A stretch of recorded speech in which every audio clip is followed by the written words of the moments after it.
Good evening, everybody. My name is Shola Faleye.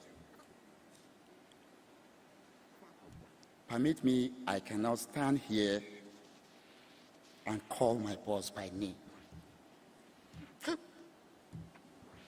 So I will refer to him as Dr. Herbert, or probably Doctor. Forgive me.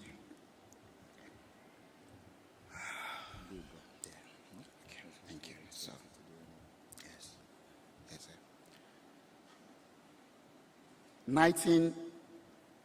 2019, or at the late part of 2018, it was a time for Access Bank to acquire Diamond Bank. Everybody was thrown into turmoil with a mind of uncertainty of what next. You know what plays out when an institution acquires the other. So the fate of the staff of the acquired institution becomes shaky. What a December. Everybody was worried. I was more worried because I didn't know what next. January, it was a Wednesday, and in the midst of my worry, I had a prayer group that we pray every night, interestingly, binding and casting that this measure is not going to work. And on Wednesday, that fateful day, my phone rang. And I heard, Dr. Herbert wants to see you. I was like, how? From where? And I had to go to Uzama's office, and I met him. And he called me my name. How are you, Shola? I would like you to start working with me. So I stood, wondering, where is this coming from? I was looking at Uzama's face like, I hope I'm not betraying you if I say yes. And the next thing, he just signaled me that, don't worry, we talked about it. And he asked me, when do you want to start? I said, okay, he said, report in my office at 6 p.m. So I went that day, and we closed at 12 midnight. It was a baptism of what is to come for me. And that was the beginning of a new life. And I came to realize that one of his strengths, Dr. Herbert, is that he comes to you in a time of storm and he rescues you. I can remember vividly my first trip to London. How do you describe a trip that everything you imagine in a movie became a reality? I saw myself landed in LVIII Airport,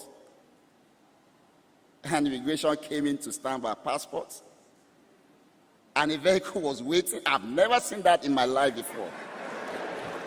Only in a movie. And we came down. I was like, is that it? Guess where we were going? He had a dinner with Theresa May that day. How else do you describe a grand entry? It is only one person that can make that happen.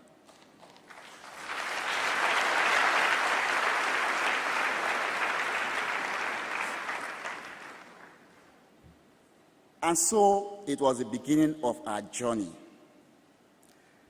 One thing I've always learned in life is I am always committed to what I do.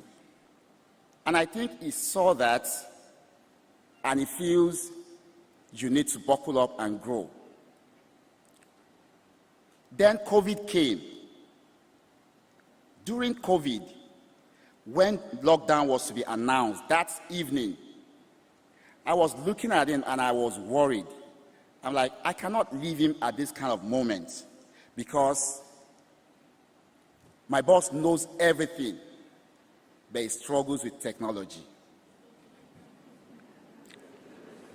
So I walked up to him and I said, sir, I will move into Parkview with you. He said, how about your wife? I said, I will talk to her. Auntie Doreen was in London then. And that night that lockdown was announced, I moved into Parkview. So we were always together. I don't go home. He doesn't go to anywhere too, except when COVID started and, sometimes we go to the office. But I make sure that we are always together. I make sure he has no problem whatsoever joining his meeting. And one night, around 3 a.m., I think Uche was around then. And he said, Shola, tell me, whatever education, wherever in the world you want to have it, I will let you have it. I remember he enrolled in University of London for his law degree. I enrolled in same university for my master's in information technology. And we went through this journey together. We will go to Mabea and read together. I just noticed that suddenly I became a son of the family. Tochi will always come to me for advice. Chizzy cannot go to him without coming through me. And sweet mommy, like I call Auntie Doreen, I had to mention this because I remember one day in Cape Town, I called grandma, that's her mom, that name, and she took offense that that's for me. So I refer to her as sweet mommy because she's ever sweet.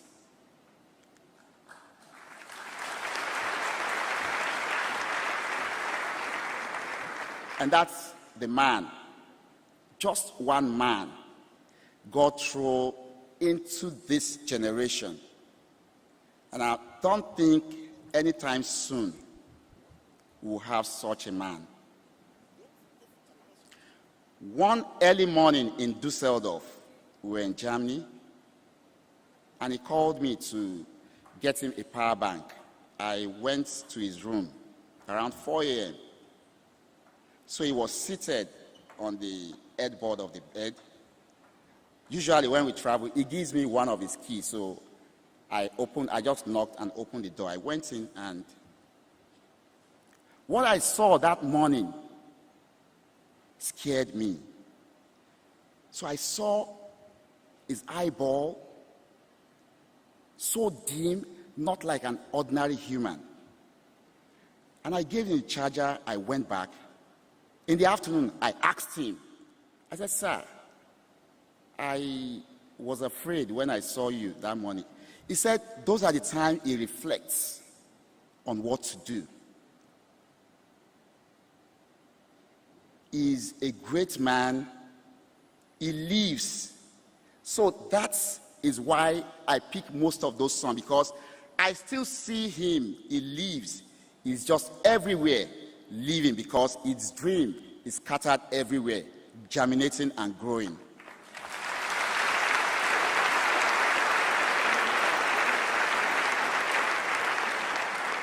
Now to our journey, our last journey. 5 of us embarked on that journey. I remember Mr. Bimbo chatted me and said he wants to come with us. It was a Tuesday. And I told him, my boss' journey is not always straightforward. Sometimes we can get in the air and divert somewhere else. And he said he was going to wait. I said he was still going to Abuja that day, and maybe we'll be leaving later in the midnight, and he said he was going to wait. I still try to let him understand that we will be in London Wednesday, Thursday, and Friday. He said he will stay in his house and wait. I really don't know why I was trying to convince him not. I don't know, And we all went on the journey. We got to London. I remember on Friday, after my boss's board meeting in Access UK, he already told me to call Tiny, one of his business partners, to come from Lisbon to have a meeting. He had that meeting. He wasn't satisfied. He said, ride with me. When Dr. Herbert tells you ride with me, it is all meeting. So they rode from Access UK to the house because we needed to park. We parked, and we're all rushing to go to the airport. We got to the airport in Luton and boarded. It was a sweet journey. It was a sweet journey. 11 hours. We flew from London to Palm Springs.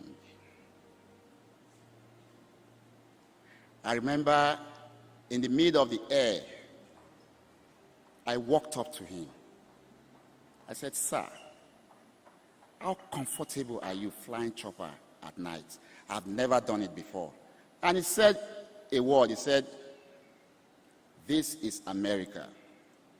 They have navigation system for flying chopper at night. And I went back to my seat. And we landed. Everybody was filled with joy that we're finally almost there. We sat, waited to be cleared by immigration, and we came out. So coming out, we had 2 vans waiting. One was to take us to go board the chopper. The other was to take our luggages because they cannot go on the chopper. Throughout my year of working with him, I've always told myself that flying that way is not a luxury for me. I am on duty. And as they were loading the luggages, and this thought started playing in my mind that, okay, you will fly chopper, 1 hour, you are there.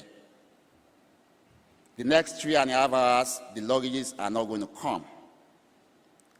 Will I go to bed? No. I still have to sit down and wait for those luggages to come. And I'm like, so why not just go with the luggages and get there and deliver to him and others in the room? Like I said, I always reason in the line of duty. And I walked up to him. I said, sir, I think it's safer and will be secure for me to just ride and bring the luggage to you. He said, brilliant idea.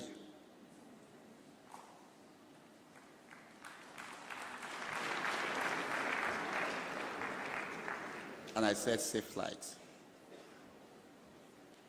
Since 2019, I cannot count 1 or 2 places or flights that is been in that I'm not in it.